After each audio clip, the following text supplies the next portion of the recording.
Justin, why are you here? I see you have Tanner Cross on your shirt. Reinstate Tanner Cross. What does that mean? Well, thankfully he did just get reinstated, which I believe is the correct decision just based off the First Amendment.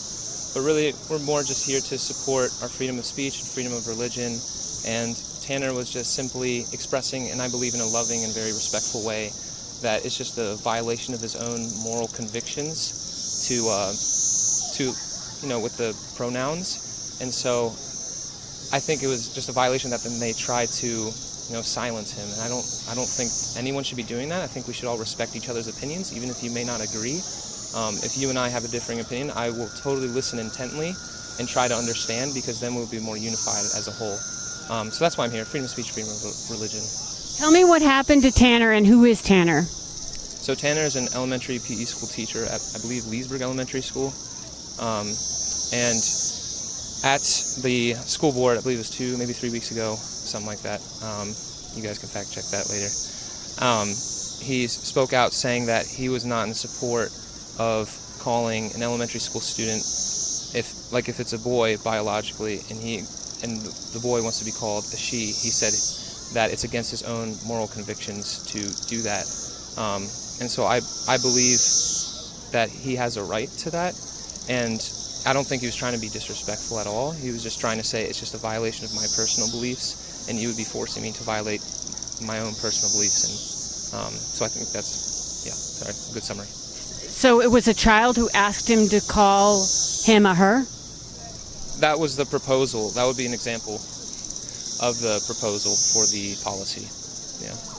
Oh, so he was speaking at the meeting about that the policy was going to go in place, and he was speaking at the meeting about how he couldn't do what they were asking. Is that correct? I believe so, yeah. It would be against his own personal conviction, his personal moral conviction to obey the policy that LCPS was trying to put forward. And how do you know Tanner?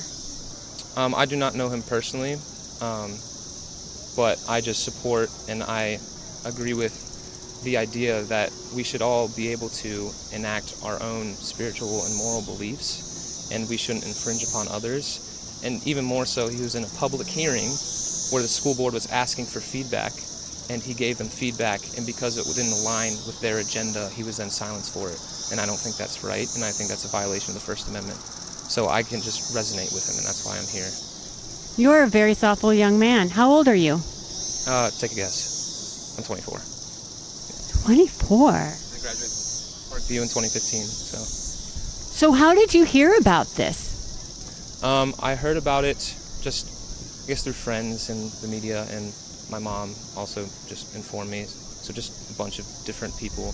And then my church mentioned it too, So is this you with your church here today? Is that all the people with the blue shirts? Are you all the same group, or how do you all know each other?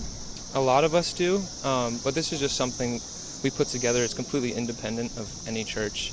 It's just we felt like it was just our own moral conviction, and we thought it would be right to stand up, because otherwise what's next? If you're going to silence a teacher in a public forum when they're asking for feedback, what are they going to do next? And if we don't stand up now, we may not have the opportunity in the future.